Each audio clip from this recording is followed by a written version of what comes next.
Hi, I'm Patrick with Amsterdam Brewery, and today I want to talk to you about yeast management. So what's the coolest thing you've learned recently?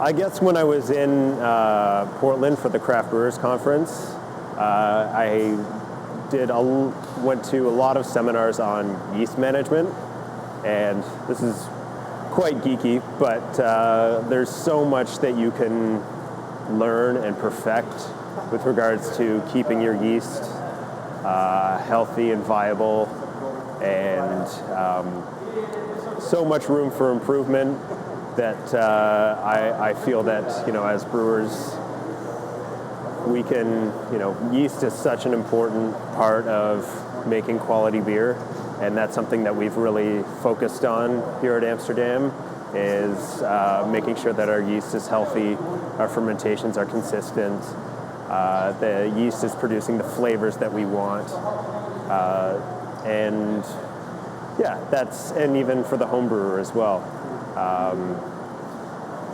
If you're at home, making a starter, brewing at the healthy culture will, improve the quality of your beer tremendously. So we're making beer, right? Yep. We've mashed, we've lautered, we've boiled in the kettle. We're gonna throw the yeast in? Yep. Right now in the kettle? Oh, no, sorry. What are we gonna do? You're gonna add your yeast during the casting phase. So once you're transferring your cold wort to the fermenter. How does it get cold?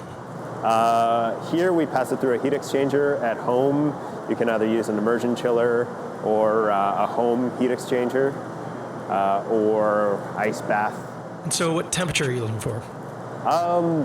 You're looking for, for an ale, between 16 and 22 degrees. It really depends on the strain. If you're doing a Belgian ale, you can go even higher, or a Saison even higher. For a lager, you'll want to be closer to 10 degrees, give or take 3 degrees. And you throw it in, and what happens to the yeast? What does it do?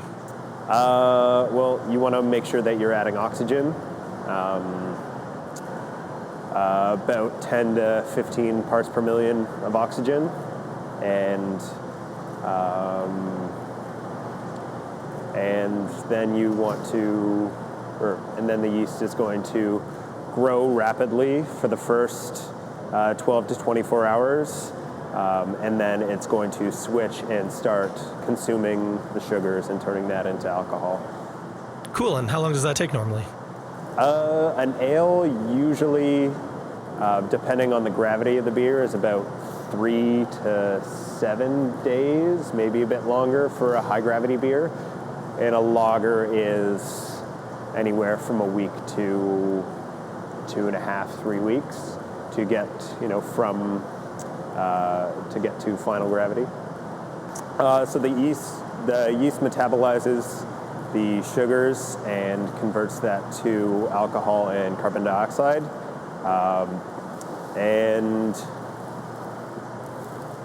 That's What characteristics, aside from alcohol, does it add to the beer? So when the yeast is going through that process, it's producing a certain amount of byproducts, and that typically just depends on the type of yeast that you're using. So there are two main species of yeast: ales and lager yeasts, and they produce different characteristics, mainly based on the temperature, but also there are lager yeast can ferment other sugars that ale yeast can't. So ale yeasts prefer warmer temperatures, and because of that warmer temperature fermentation, they produce more esters.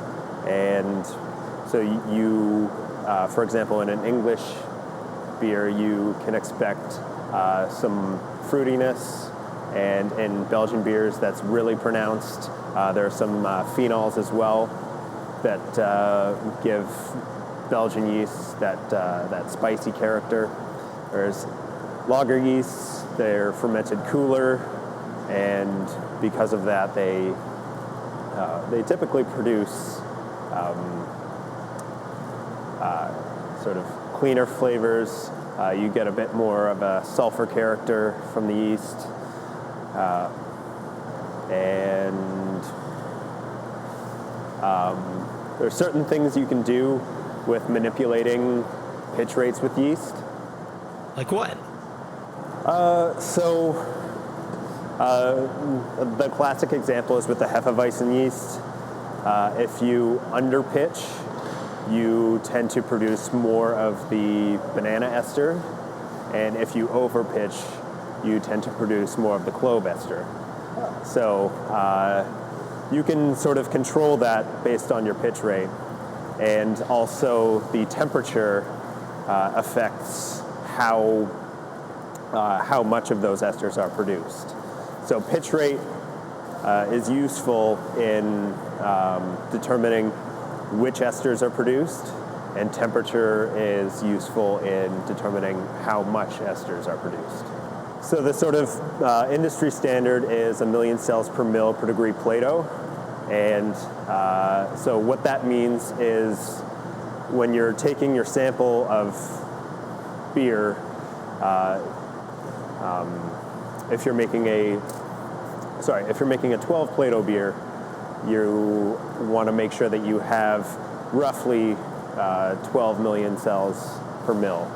And if you're making a high gravity beer, say at 20 Plato, you want to have a minimum of 20 million cells per mil. And we do change pitch rates depending on the beer. We'll go a little bit higher on some of our high gravity beers, make sure that we're really making sure that we have healthy yeast cultures for those beers, and that we sort of maintain a standard for our moderate gravity beers. We usually have a pitch rate of minimum 1 million cells per mil per degree Plato, but ideally we go about 1.5 million cells per degree Plato. You homebrew, right? Yeah. Like, what's your favorite style to brew at home? Typically pale ales. So do you use an English ale yeast or an American like Cali? I use an American ale yeast, usually a Northern California ale yeast. Not 1056 or WL001. I like 051 from White Labs. Why? I don't know. That yeast absolutely reeks during fermentation, produces a lot of sulfur, but when the sulfur subsides, it leaves a really, really nice, clean, yet it seems to have a bit more character than a Chico strain. Well, I'd like to thank Patrick over at Amsterdam Brewing Company. Awesome talk on yeast. That was fantastic. If you got more questions about yeast, go check out Amsterdam. That is a fantastic brewery. In fact, they have two. There's one in Leaside on a Sander, which is near Laird and Eglinton.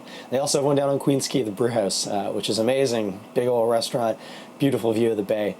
Cool, smaller brewery, but both places, there are people on hand that can answer your questions, take you through the process. I know they do tours at Leaside on the weekends, so check them out for sure. Link will be below the video.